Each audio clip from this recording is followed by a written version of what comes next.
दोस्तों, ये वाकया मुझे एक बूढ़े ट्रक ड्राइवर ने बताया था जो राजस्थान के रेगिस्तानी इलाकों से माल ढोकर लाता था। उसकी आंखों में जो डर था वो आज भी मुझे याद है। उसने कहा था कि कुछ चीजें इस दुनिया में ऐसी हैं जो दिखती तो सुंदर हैं पर असल में वो मौत से भी भयानक होती हैं।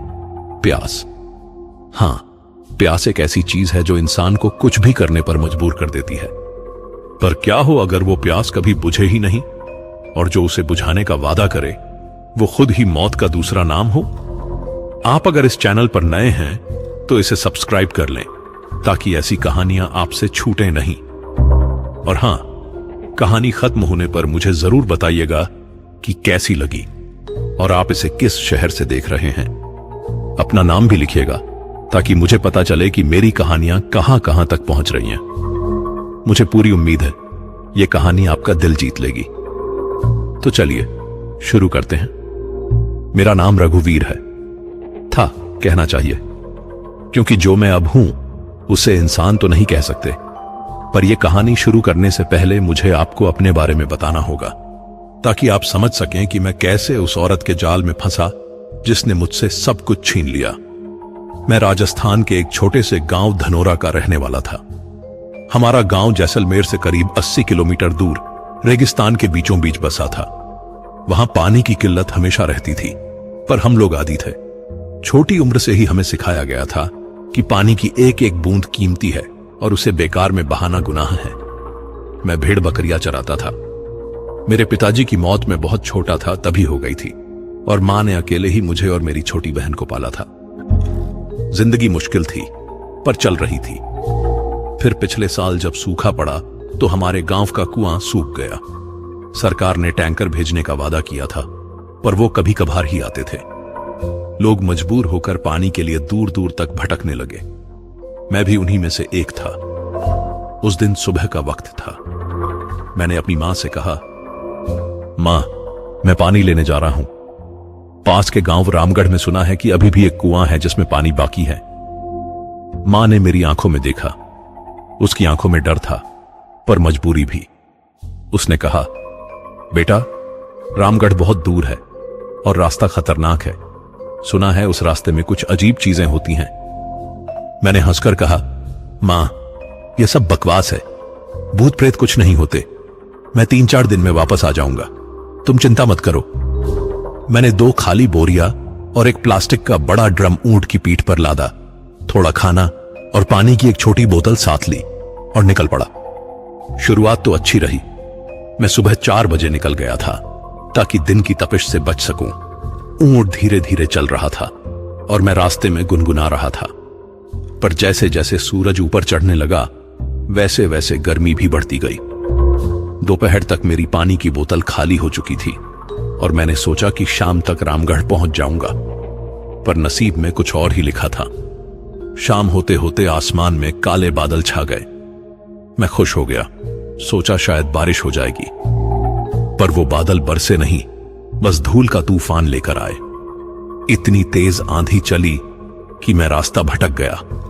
ऊंट डर गया और इधर उधर भागने लगा। मैंने उसे काबू करने की कोशिश की पर तूफान इतना तेज था कि मैं खुद ही गिर गया। जब आंधी थमी तो मैंने देखा कि मैं बिल्कुल अनजान जगह पर आ गया हूं। चारों तरफ बस रेत के टीले थे और कोई निशानी नहीं थी कि मैं किस दिशा में जाऊं। ऊंट भी गायब था। शायद वो डर कर कहीं भाग गया था। मेरे पास बस थोड़ा सा खाना बचा था और पानी एक बूंद भी नहीं। पहली रात मैंने एक टीले के नीचे गुजारी। भूख तो लग रही थी पर प्यास उससे भी ज्यादा सता रही थी। मेरा गला सूख रहा था और जुबान जैसे चमड़े की हो गई थी। मैंने खाने की कोशिश की पर बिना पानी के कुछ भी निगल नहीं पा रहा था। दूसरे दिन सुबह जब मैं उठा तो सूरज पहले से भी ज्यादा गुस्से में था। आसमान एकदम साफ था और हवा भी नहीं चल रही थी। सिर्फ गर्मी, तपती, जलाती, मारने वाली गर्मी। मैं चलने लगा। मुझे नहीं पता था कि किस दिशा में जाना है, बस चलता रहा। उम्मीद थी कि शायद कोई रास्ता मिल जाए या कोई गांव दिख जाए, पर घंटों चलने के बाद भी कुछ नहीं मिला। बस रेत और रेत और रेत। दोपहर तक मेरे होंठ फटने लगे और मुंह से खून आने लगा। प्यास अब सिर्फ एक एहसास नहीं रही थी, बल्कि एक जलती हुई चिंगारी बन चुकी थी जो मेरे सीने में धधक रही थी। मैंने कई बार रेत चाटने की कोशिश की, सोचा शायद उसमें कुछ नमी हो, पर वो और भी ज्यादा मुंह को सुखा देती थी। शाम को मैं गिर पड़ा। अब चलने की ताकत नहीं बची थी। मैंने आसमान की तरफ देखा और भगवान से प्रार्थना की, हे प्रभु, अगर मुझे मरना ही है तो जल्दी मार दो, पर इतनी तड़पा मत दो। तीसरा दिन, वो सबसे भयानक था। सुबह जब मैं उठा तो मेरी आंखों के सामने सब कुछ धुंधला दिख रहा था। मुझे लग रहा था जैसे मेरा दिमाग पिघल रहा है। मैं किसी तरह उठा और फिर से चलने की कोशिश की, पर हर कदम पर लगता था जैसे मेरे पांव में सीसा भर दिया गया है। मैं गिरता, उठता, फिर गिरता। मेरी जुबान अब इतनी सूख चुकी थी कि उससे आवाज भी नहीं निकल रही थी। मैंने सोचा कि बस अब खत्म हो जाएगा सब कुछ, मौत आने ही वाली है। और तभी मैंने उसे देखा। दूर रेत के टीलों के बीच एक औरत खड़ी थी। पहले तो मुझे लगा कि यह मेरा वहम है, मृग तृष्णा है, क्योंकि रेगिस्तान में ऐसा अक्सर होता है। प्यास और गर्मी से दिमाग चीजें दिखाने लगता है जो असल में होती ही नहीं। पर जैसे जैसे मैं उसके करीब गया, वो साफ होती गई। वो सच में एक औरत थी। सफेद घाघरा पहने, खुले बाल और चेहरा। इतना खूबसूरत चेहरा मैंने अपनी जिंदगी में कभी नहीं देखा था। वो मुस्कुरा रही थी और मेरी तरफ देख रही थी। मैं उसकी तरफ लड़खड़ाते हुए बढ़ा। मेरी समझ में नहीं आ रहा था कि ये औरत यहां इस वीराने में क्या कर रही है, पर मेरा दिमाग इतना काम नहीं कर रहा था कि मैं कुछ सोच पाऊं। बस एक ही ख्याल था, शायद ये मेरी मदद कर दे, शायद इसके पास पानी हो। जैसे ही मैं उसके करीब पहुंचा, उसने कहा, प्यासे हो ना? उसकी आवाज ऐसी थी जैसे किसी झरने का पानी बह रहा हो, मीठी, ठंडी, सुकून देने वाली। मैंने सिर हिलाया। मुंह से आवाज नहीं निकल रही थी।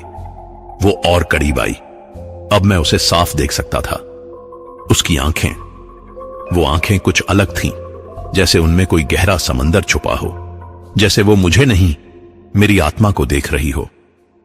तुम बहुत प्यासे लग रहे हो, उसने कहा और मुस्कुराई।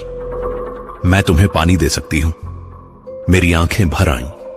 मैंने हाथ जोड़े और गिड़गिड़ाने की कोशिश की, पर उसने अपनी उंगली मेरे होंठों पर रख दी। चुप, उसने कहा, पानी मिलेगा, पर पहले मेरी एक शर्त माननी होगी। मैंने उसकी आंखों में देखा। अब मुझे पहली बार कुछ अजीब लग रहा था। उसकी आंखों में कुछ था, कुछ ऐसा जो डरा रहा था। पर प्यास, हे भगवान, वो प्यास इतनी ज्यादा थी कि मैं कुछ सोच ही नहीं पा रहा था। मैंने सिर हिलाया, मान लिया। वो हंसी। उसकी हंसी सुनकर मेरी रीढ़ में एक ठंडक उतरी, पर तब तक बहुत देर हो चुकी थी। उसने झुककर मेरे कान में फुसफुसाया, पहले मुझे अपनी वासना का स्वाद चखाओ, फिर मैं तुम्हें जीवन का जल दूंगी। देखिए, मैं जानता हूं कि आप क्या सोच रहे होंगे। आप सोच रहे होंगे कि मैं कितना बेवकूफ था, कितना नासमझ, कि मुझे समझ जाना चाहिए था कि कुछ गड़बड़ है। पर आप नहीं जानते कि प्यास क्या होती है। असली प्यास, वो प्यास जो आपके दिमाग को, आपकी सोचने की शक्ति को, आपकी सारी समझदारी को निगल जाती है। उस वक्त मेरे लिए सिर्फ एक चीज मायने रखती थी, पानी। बस एक घूंट पानी। और अगर उसके लिए मुझे कुछ करना पड़े तो मैं करने को तैयार था, भले ही वो कुछ भी हो। जब उसने मेरे कान में फुसफुसाकर अपनी शर्त बताई तो एक पल के लिए मेरे अंदर कुछ हिला। एक आवाज आई, रघुवीर, यह गलत है, ये औरत, ये कुछ अजीब है, भाग जा यहां से। पर उस आवाज को मेरी प्यास ने दबा दिया। मैंने सोचा, अगर मैं मरा ही जा रहा हूं तो कम से कम एक आखिरी बार जी तो लूं, फिर चाहे जो हो जाए। मैंने उसकी आंखों में देखा और धीरे से सिर हिला दिया। हां, उसकी मुस्कान और चौड़ी हो गई। उसने मेरा हाथ पकड़ा। उसका हाथ, भगवान, उसका हाथ बर्फ की तरह ठंडा था। इतनी ठंडक कि मेरे जलते शरीर को सुकून मिला, पर साथ ही एक अजीब सी सिहरन भी दौड़ गई। चलो, उसने कहा, मैं तुम्हें वो जगह दिखाती हूं जहां तुम्हारी सारी प्यास बुझ जाएगी। वो मुझे खींचकर ले जाने लगी। मैं लड़खड़ाते हुए उसके पीछे चल रहा था। अजीब बात यह थी कि वो चल नहीं रही थी, जैसे रेत पर फिसल रही हो। उसके पांव रेत को छू भी रहे थे या नहीं, मुझे पता नहीं चल रहा था। उसके घाघरे का सफेद कपड़ा हवा में लहरा रहा था, पर हवा तो चल ही नहीं रही थी। करीब 10 मिनट चलने के बाद अचानक सामने का नजारा बदल गया। रेत के बीच एक छोटा सा झरना था। पानी, साफ चमकता हुआ पानी। उसके चारों तरफ हरी घास थी और कुछ छोटे पेड़ भी थे। ऐसा लग रहा था जैसे किसी ने रेगिस्तान के बीच स्वर्ग का एक टुकड़ा काटकर रख दिया हो। मैं उस पानी को देखकर रो पड़ा, बिल्कुल बच्चे की तरह रो पड़ा। अंधी। मेरे मुंह से सिर्फ ये एक शब्द निकला। मैं झरने की तरफ दौड़ने लगा, पर उस औरत ने मेरा हाथ पकड़कर रोक लिया। अभी नहीं, उसने कहा, और उसकी आवाज में एक सख्ती थी। पहले मेरी शर्त पूरी करो, फिर जितना चाहो पी लेना। मैंने उसकी तरफ देखा। अब उसका चेहरा पहले से अलग लग रहा था, ज्यादा तीखा, ज्यादा भूखा, जैसे वो किसी चीज का बहुत इंतजार कर रही हो। उसने मुझे रेत पर बिठा दिया, फिर वो मेरे सामने बैठ गई। उसकी सांसें मेरे चेहरे पर पड़ रही थीं, और अजीब बात यह थी कि उसकी सांसों में कोई गर्मी नहीं थी। वो ठंडी थीं, जैसे किसी कब्र से आने वाली हवा। तुम्हारा नाम क्या है? उसने पूछा। रघुवीर, मैंने कहा। मेरी आवाज टूट टूट कर निकल रही थी। रघुवीर। उसने मेरा नाम इस तरह बोला जैसे उसे चख रही हो। अच्छा नाम है। तुम जानते हो मेरा नाम क्या है? मैंने सिर हिलाया। नहीं। वो हंसी। उसकी हंसी इतनी अजीब थी कि मेरे रोंगटे खड़े हो गए। मेरा नाम, उसने कहा, और मेरे कान के पास आकर फुसफुसाई। तुम्हें जानने की जरूरत नहीं, क्योंकि जो मुझे जान लेता है वो फिर कभी किसी और का नाम नहीं ले पाता। मैं कुछ समझ नहीं पाया, पर इससे पहले कि मैं कुछ पूछता, उसने मेरा चेहरा अपने हाथों में पकड़ लिया। उसकी ठंडी उंगलियां मेरी त्वचा पर रेंग रही थीं। तुम डरे हुए हो, उसने कहा। डरो मत, मैं तुम्हें दर्द नहीं दूंगी, बस तुम्हें थोड़ा सा अपना बना लूंगी। और फिर उसने मुझे अपने गले से लगा लिया। उसकी देह, भगवान, उसकी देह से जो ठंडक निकल रही थी वो सिर्फ ठंडक नहीं थी, वो एक अजीब सी सुन्नता थी जो मेरे पूरे शरीर में फैलने लगी। पहले मेरी बाहें, फिर पीठ, फिर पैर, सब कुछ सुन्न होता जा रहा था। वो हंस रही थी। उसके बाल मेरे चेहरे पर झूल रहे थे और उसकी सांसें मेरी गर्दन पर पड़ रही थीं। तुम कितने मासूम हो रघुवीर, उसने कहा। कितने भोले। तुम्हें पता भी है मैं क्या हूं? मैंने कुछ नहीं कहा। मैं कुछ कह ही नहीं पा रहा था। मेरी जुबान भी जैसे पत्थर हो गई थी। मैं, उसने कहा, और उसकी आवाज में अब एक अजीब सी गूंज थी। मैं वो हूं जो प्यासों को बुलाती है, जो उन्हें मीठे सपने दिखाती है और फिर उनकी आत्मा को चूस लेती है। मेरी आंखें फटी रह गईं। मैं उसे धक्का देकर हटाने की कोशिश करने लगा, पर मेरे हाथ काम नहीं कर रहे थे। मेरा पूरा शरीर जैसे पत्थर बन गया था। वो और जोर से हंसी। उसकी हंसी अब चीख की तरह लग रही थी। अब तुम मेरे हो, उसने कहा, और जल्द ही तुम भी इस रेगिस्तान का हिस्सा बन जाओगे। उसने अपना चेहरा मेरी गर्दन पर दबाया। मुझे लगा जैसे किसी ने मेरी नस में सुई घोंप दी हो। एक तेज दर्द, फिर एक अजीब सी सुन्नता। मैं चीखना चाहता था, पर मुंह से आवाज नहीं निकल रही थी। मेरी आंखों के सामने अंधेरा छाने लगा। मुझे लगा कि बस अब खत्म हो गया, मैं मरने वाला हूं। पर फिर अचानक कुछ हुआ। दूर से एक आवाज आई, किसी की पुकार। रघुवीर, रघुवीर बेटा। वो आवाज, वो मेरी मां की आवाज थी। उस औरत ने अचानक मुझसे अपना चेहरा हटाया। उसकी आंखों में गुस्सा था। ये कौन है? उसने चीखते हुए कहा। कौन है जो मुझे परेशान कर रहा है? मुझे कुछ समझ नहीं आ रहा था। मेरी मां तो घर पर थी, फिर उसकी आवाज यहां कैसे आ रही है? पर वो आवाज फिर आई, रघुवीर बेटा उठ जा, वो झूठ है, सब झूठ है। उस औरत ने मुझे छोड़ दिया और खड़ी हो गई। उसका चेहरा अब बदल रहा था। सुंदर चेहरा अब विकराल होता जा रहा था। उसकी आंखें लाल हो गई थीं और दांत, उसके दांत नुकीले हो गए थे। नहीं, वो चीखी, ये मेरा शिकार है, मैं इसे नहीं छोड़ूंगी। पर उस आवाज ने फिर पुकारा, इस बार और जोर से, रघुवीर, अपनी मां को याद कर, अपनी बहन को याद कर। तू वादा करके गया था कि वापस आएगा। और अचानक मेरे दिमाग में सब कुछ साफ हो गया। मैंने अपनी मां को याद किया, उसका चेहरा, उसकी मुस्कान, उसके आंसू जो उसने मुझे विदा करते वक्त छुपाने की कोशिश की थी। मैंने अपनी छोटी बहन को याद किया जो मुझसे लिपट कर रो रही थी और कह रही थी, भैया जल्दी आ जाना। मेरे अंदर कुछ जगा, एक ताकत, एक इच्छा शक्ति। मैंने उस औरत की तरफ देखा। अब उसका असली रूप दिख रहा था। वो कोई औरत नहीं थी, वो एक पिशाचिनी थी। उसकी त्वचा काली पड़ चुकी थी, बाल उलझे हुए और आंखें, वो आंखें मौत से भी डरावनी थीं। नहीं, मैं चीखा। मेरी आवाज वापस आ गई थी। मैं तुम्हारा नहीं हूं, मैं अपनी मां का बेटा हूं, मैं अपनी बहन का भाई हूं। मैंने पूरी ताकत लगाकर उसे धक्का दिया। वो पीछे गिर गई और जमीन पर गिरी। उसने चीखते हुए कहा, तुम भाग नहीं सकते, ये रेगिस्तान मेरा है, हर प्यासा यहां मेरा ही होता है। पर मैं नहीं सुना। मैं उठा और भागने लगा। मेरे पैरों में फिर से जान आ गई थी। मैं पीछे मुड़कर नहीं देखा, बस भागता रहा। उसकी चीखें मेरे पीछे पीछे आ रही थीं। तुम वापस आओगे, तुम्हें प्यास फिर लगेगी और तब मैं तुम्हें पकड़ लूंगी। मैं भागता रहा। कितनी देर भागा मुझे नहीं पता, पर एक वक्त ऐसा आया जब मेरे पैर नहीं चले। मैं फिर से गिर पड़ा और इस बार मुझे कुछ और दिखा। दूर कुछ लोग आ रहे थे, असली लोग, गांव के लोग। वो मुझे ढूंढ रहे थे। यहां है, रघुवीर यहां है, किसी ने चीख कर कहा। लोग मेरे पास दौड़कर आए। उन्होंने मुझे उठाया, मुझे पानी पिलाया, असली पानी, जीवन देने वाला पानी। मैं रो पड़ा। इस बार खुशी के आंसू थे। मैं बच गया था, उस पिशाचिनी से बच गया था।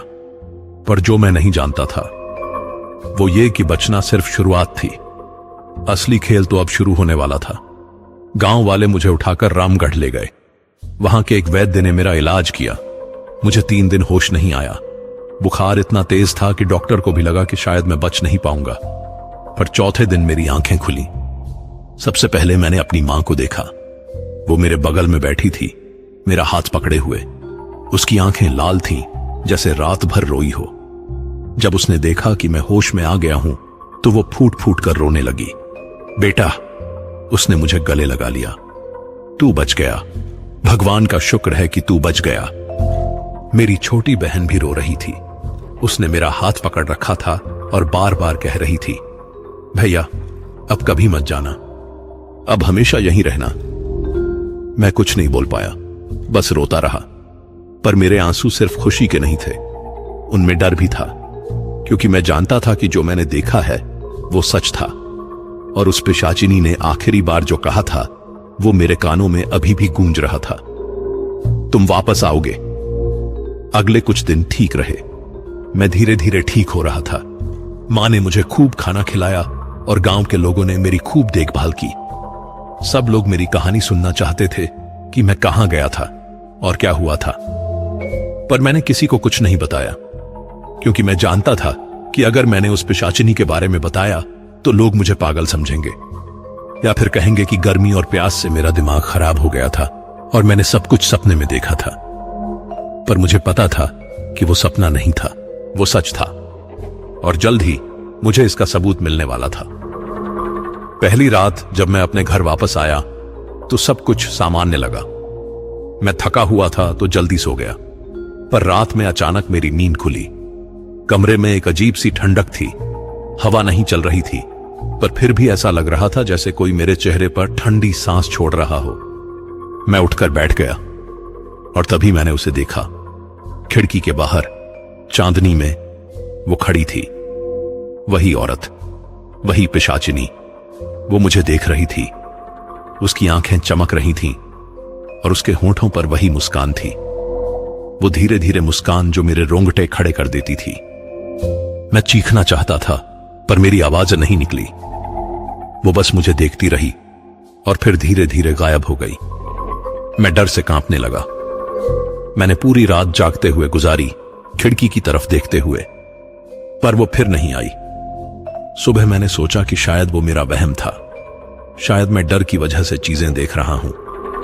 पर अगली रात वो फिर आई, और फिर अगली रात भी। हर रात वो खिड़की के बाहर खड़ी होती, मुझे देखती और फिर गायब हो जाती। कभी कभी वो अपने होंठ हिलाती जैसे कुछ कह रही हो, पर मुझे सुनाई नहीं देता था। मैं धीरे धीरे पागल होने लगा। नींद नहीं आती थी, खाना नहीं खाया जाता था। मैं हर वक्त डरा सहमा रहता था। मां ने नोटिस किया। उसने पूछा, बेटा तुझे क्या हो गया है? तू इतना डरा डरा सा क्यों रहता है? मैं क्या बताता कि एक पिशाचिनी मेरे पीछे लगी है, कि वो हर रात मुझे देखने आती है। मैंने बस कहा, कुछ नहीं मां, बस थोड़ा कमजोर हूं, ठीक हो जाऊंगा। पर मैं ठीक नहीं हो रहा था। उल्टा मेरी हालत और खराब होती जा रही थी। एक रात जब वो फिर आई तो उसने कुछ अलग किया। इस बार वो सिर्फ खड़ी नहीं रही, उसने खिड़की पर दस्तक दी। ने टक, धीमी नियमित दस्तकें। मैं बिस्तर पर जम गया। मेरा दिल इतनी जोर से धड़क रहा था कि मुझे लगा कि वो बाहर सुनाई दे जाएगा। फिर उसकी आवाज आई, वही मीठी ठंडी आवाज, रघुवीर दरवाजा खोल दो। मैंने कोई जवाब नहीं दिया। रघुवीर, मुझे तुमसे बात करनी है, भाग जा यहां से, मैंने चीख कर कहा। मुझे अकेला छोड़ दे। वो हंसी, उसकी हंसी कमरे में गूंजने लगी। मैं तुम्हें अकेला नहीं छोड़ूंगी रघुवीर, उसने कहा। तुम मेरे हो, तुमने मुझे छुआ है, तुमने मेरी बाहों में सुकून पाया है, अब तुम हमेशा मेरे रहोगे। नहीं, मैं चीखा, मैं तेरा नहीं हूं, मैं तुझसे बच गया हूं। बचे? उसकी आवाज में मजाक था। तुम सोचते हो तुम बच गए? अरे मूर्ख, मैंने तुम्हें जाने दिया क्योंकि मैं जानती थी कि तुम मेरे पास वापस आओगे। मैं कभी नहीं आऊंगा। देखेंगे, उसने कहा। बहुत जल्द तुम्हें फिर से प्यास लगेगी, और इस बार वो प्यास पानी से नहीं बुझेगी।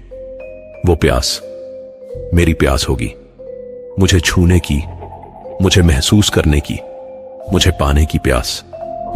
और फिर वो गायब हो गई। उस रात के बाद से कुछ दिन शांत रहे। वो नहीं आई। मैंने सोचा कि शायद उसे समझ आ गया कि मैं उसका नहीं बनने वाला। पर फिर उसने जो कहा था वो सच होने लगा। मुझे एक अजीब सी बेचैनी होने लगी, एक अजीब सी प्यास। पर यह पानी की प्यास नहीं थी, ये कुछ और थी। रात में जब मैं सोने की कोशिश करता तो मुझे उसकी याद आती, उसका चेहरा, उसकी आंखें, उसकी ठंडी देह। मुझे गुस्सा आता था खुद पर। मैं सोचता, क्या हो गया है मुझे? वो एक पिशाचिनी है, वो मुझे मारना चाहती है। पर दिल कुछ और ही कहता था।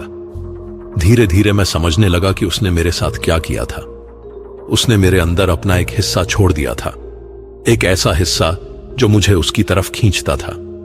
मैं इससे लड़ने की कोशिश करता, मैं मंदिर जाता, पूजा करता, भगवान से प्रार्थना करता कि मुझे इस शाप से मुक्ति दे, पर कुछ नहीं होता। 1 महीना बीत गया। मैं दिन ब दिन कमजोर होता जा रहा था। ना खाना अच्छा लगता था, ना पानी। बस एक ही चीज की तलब थी, उसे देखने की। मां बहुत परेशान थी। उसने गांव के वैद्य को बुलाया, ओझा को बुलाया। सबने अपने अपने तरीके से मुझे ठीक करने की कोशिश की, पर कुछ काम नहीं आया। एक दिन एक बूढ़ा साधु हमारे गांव आया। वो तांत्रिक विद्या जानता था। मां ने उसे मेरे बारे में बताया। वो साधु मुझसे मिलने आया। उसने मेरी आंखों में देखा, मेरा माथा छुआ, और फिर उसके चेहरे पर चिंता के भाव आ गए। ये लड़का, उसने कहा, इसे किसी पिशाचिनी ने छुआ है और अब ये उसके वश में है। मां रो पड़ी। कोई उपाय है? मेरे बेटे को बचाया जा सकता है? साधु ने सिर हिलाया। उपाय है, पर बहुत मुश्किल है। इसे खुद ही लड़ना होगा, इसे अपने मन को मजबूत करना होगा, और सबसे जरूरी, उसने मेरी तरफ देखा, इसे उस जगह पर दोबारा जाना होगा जहां वो पिशाचिनी रहती है, और वहां जाकर इसे उसका सामना करना होगा। क्या? मैं चीख पड़ा।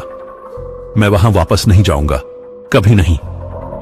अगर तुम वापस नहीं गए, साधु ने कहा, तो यह प्यास तुम्हें पागल बना देगी, और एक दिन तुम खुद ही वहां चले जाओगे, पर तब तुम्हारे पास अपना दिमाग नहीं होगा। तुम बस एक कठपुतली बन जाओगे उस पिशाचिनी की। उसके शब्द मेरे दिल में चुभ गए। मैं जानता था कि वो सच कह रहा है।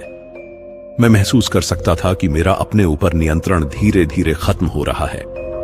तो मुझे क्या करना होगा? मैंने पूछा। साधु ने एक छोटी सी थैली निकाली। उसमें कुछ जड़ी बूटियां और एक काला धागा था। ये पहन लो, उसने कहा। यह तुम्हें थोड़ी ताकत देगा, और जब तुम उसके सामने जाओ तो याद रखना, पिशाचिनी का असली डर तुम्हारी आत्मा में नहीं बल्कि तुम्हारे मन में है। अगर तुमने उससे डरना छोड़ दिया तो वो तुम्हारा कुछ नहीं बिगाड़ सकती।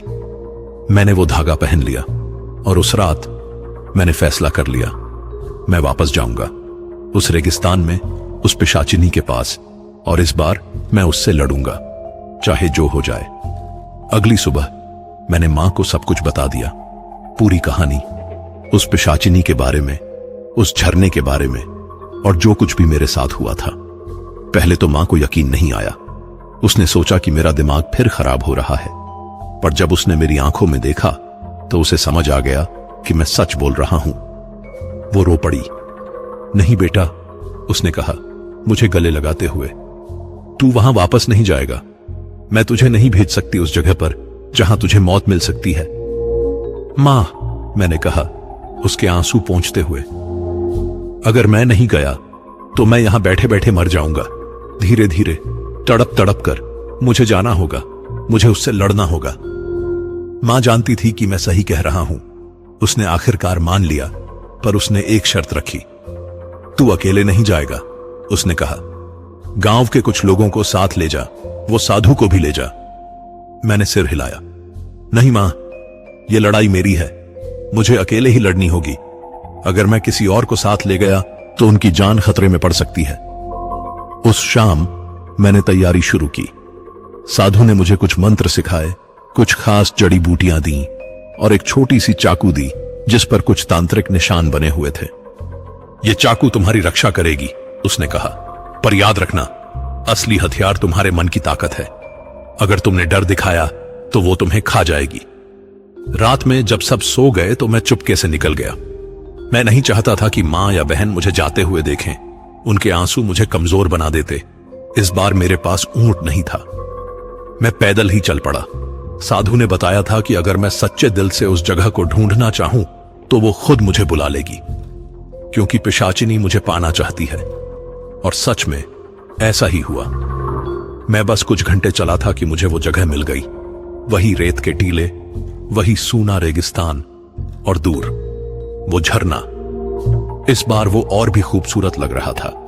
चांदनी में पानी चमक रहा था और चारों तरफ की हरियाली ऐसी लग रही थी जैसे किसी ने स्वर्ग का एक टुकड़ा यहां गिरा दिया हो। पर मैं जानता था कि यह सब झूठ है। मृग तृष्णा, एक धोखा। मैं झरने की तरफ धीरे धीरे चलने लगा। मेरा दिल तेजी से धड़क रहा था, पर मैंने खुद को काबू में रखा।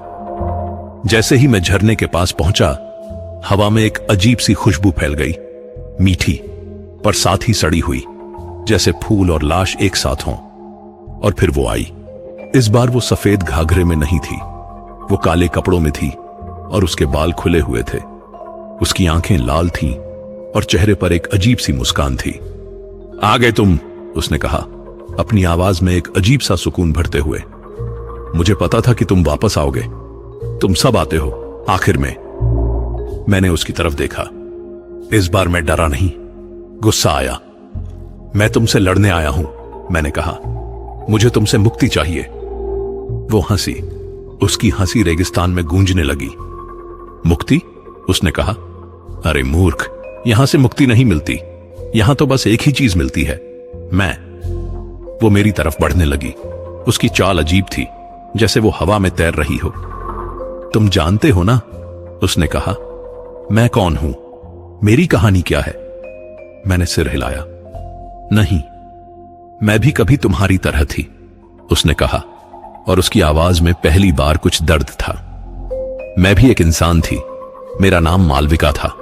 मैं इसी गांव की थी, बहुत साल पहले। मुझसे प्यार करता था एक आदमी।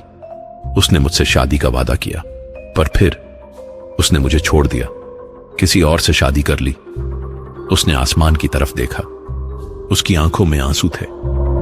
मैं टूट गई, इतनी टूट गई कि मैंने अपनी जान दे दी। यहीं इस रेगिस्तान में मैं भटकती रही, पानी की तलाश में, प्यास से तड़पती हुई, और आखिर में मैं मर गई। पर मरने से पहले उसने कहा, और अब उसकी आंखें फिर से लाल हो गईं। मैंने एक शाप दिया। मैंने कहा कि जो भी आदमी इस रेगिस्तान में आएगा वो मेरा होगा। मैं उसे वो दर्द दूंगी जो मुझे मिला था। मैं उसकी आत्मा चूस लूंगी और उसे हमेशा के लिए इस रेगिस्तान का हिस्सा बना दूंगी। मुझे उस पर तरस आया, पर साथ ही डर भी लगा। तो तुम, मैंने कहा, तुम बदला ले रही हो? किस बात का? मैंने तुम्हारे साथ कुछ नहीं किया। तुमने नहीं, वो बोली, पर तुम एक आदमी हो और सारे आदमी एक जैसे होते हैं। वो सब धोखा देते हैं, वो सब दर्द देते हैं। नहीं, मैं चीखा, सब एक जैसे नहीं होते। मैं अलग हूं, मैंने किसी को धोखा नहीं दिया। वो मेरे बिल्कुल पास आ गई, इतनी पास कि मैं उसकी ठंडी सांसें अपने चेहरे पर महसूस कर सकता था। अलग? उसने फुसफुसाते हुए कहा, तुम सब यही कहते हो, पर आखिर में तुम सब एक जैसे निकलते हो। उसने मेरा हाथ पकड़ लिया। उसकी पकड़ बर्फ की तरह ठंडी थी। आओ, उसने कहा, अब बहुत बातें हो गईं, अब तुम मेरे साथ आओ, हमेशा के लिए। पर मैंने अपना हाथ छुड़ा लिया। साधु ने जो धागा दिया था वो मेरी कलाई पर बंधा था। उसने मुझे ताकत दी। नहीं, मैंने कहा, मैं तुम्हारे साथ नहीं आऊंगा और ना ही मैं तुम्हें किसी और को लेने दूंगा। उसके चेहरे पर गुस्सा आ गया। उसकी आंखें और भी ज्यादा लाल हो गईं और उसके दांत नुकीले हो गए। तुम्हारी हिम्मत कैसे हुई? वो चीखी, तुम मुझसे लड़ोगे? तुम एक नाकाम इंसान? हां, मैंने कहा, और साधु की दी हुई चाकू निकाल ली। मैं लड़ूंगा क्योंकि मुझे अपनी मां के पास वापस जाना है, अपनी बहन के पास वापस जाना है। मैंने चाकू उसकी तरफ तान दी। चाकू पर बने तांत्रिक निशान चमकने लगे।